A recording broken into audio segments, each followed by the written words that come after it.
Bonjour Éric Leclerc. Bonjour Bertrand. Merci de nous accueillir pour parler des activités numériques du Parisien aujourd'hui en France. Le Parisien, c'est sur l'Île-de-France, aujourd'hui en France, c'est sur le reste de la France, hein, pour ceux qui ne sauraient pas. On a 400 000 exemplaires vendus par jour sur le journal Le Parisien aujourd'hui en France, qui représente 2,5 millions d'audience au global sur le print. Si on rajoute à ça les 7 environ millions d'internautes par mois qu'on touche via notre site internet, plus les quasiment 4 millions de mobinautes également via nos applications et le site mobile. Ça fait du monde. Ça fait du monde, voilà. Où est-ce qu'on se trouve précisément ici?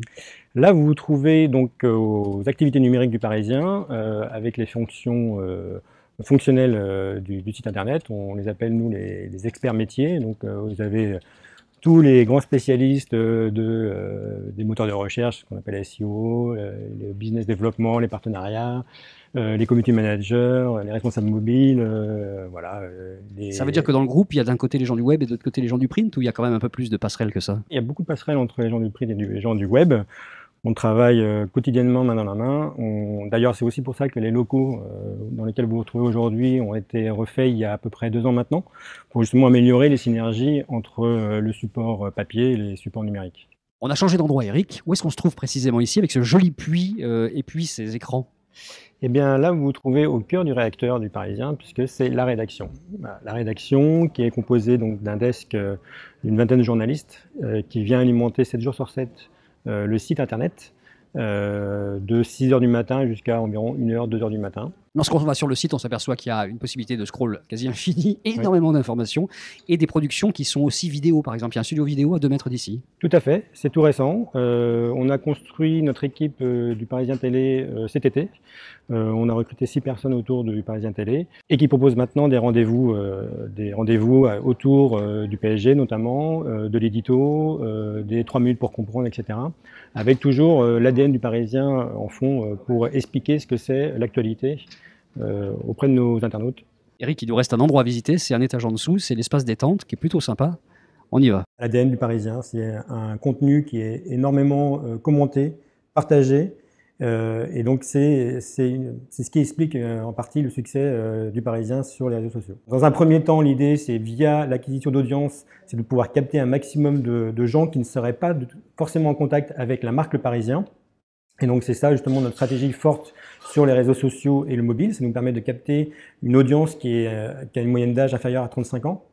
Et fort de cette audience, c'est de travailler l'engagement de cette audience avec notre contenu pour pouvoir justement identifier ceux qui seront des potentiels abonnés ou acheteurs de notre contenu en mode payant. Quand j'ai repris les activités il y a 6 ans maintenant au Parisien, il a fallu développer d'autres canaux de recrutement d'audience et les moteurs de recherche dont Google News en font partie. Vous-même, vous êtes là depuis combien de temps dans ce groupe? 6 ans maintenant. Vous êtes passé dans d'autres groupes de presse avant? Tout à fait. J'ai passé presque 3 ans au sein du Figaro en tant que directeur marketing du digital. Et puis avant ça, 6 ans au groupe Les Échos. D'ailleurs, c'est au marketing digital que vous êtes arrivé ici avant de prendre la direction générale des activités numériques. Tout à fait. Pendant 3 ans, je suis arrivé ici en tant que directeur marketing du digital du Parisien. Puis après, j'ai repris les activités numériques. Est-ce que toute cette partie web qu'on vient d'évoquer tout au long de cette balade dans les locaux du Parisien, elle incite à faire des choses un petit peu originales au niveau de la publicité, au niveau du brand content, au niveau du native advertising par exemple? On suit le marché, on suit les nouveaux formats du marché publicitaire notamment. C'est une part importante de notre chiffre d'affaires. Vous voyez poindre la demande pour des formats un petit peu différents, des opérations différentes? Tout à fait, des formats originaux, des formats spéciaux. C'est aussi pour ça d'ailleurs qu'on a monté donc une cellule data innovation qui nous permet justement de proposer des formats de lecture originaux, des formats longs notamment.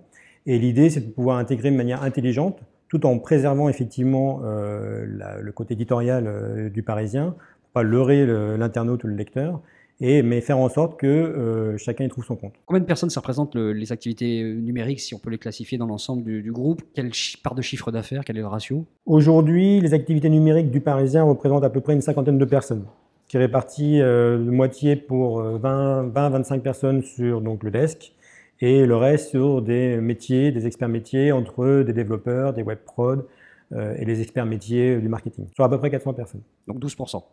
Le chiffre d'affaires, ça suit à peu près? Le chiffre d'affaires aujourd'hui, ça représente à peu près 6% du global du groupe Le Parisien.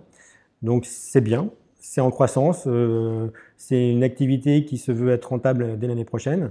Aujourd'hui, on va atteindre l'équilibre en ayant développé, comme je vous le disais, une cellule data innovation et un studio télé.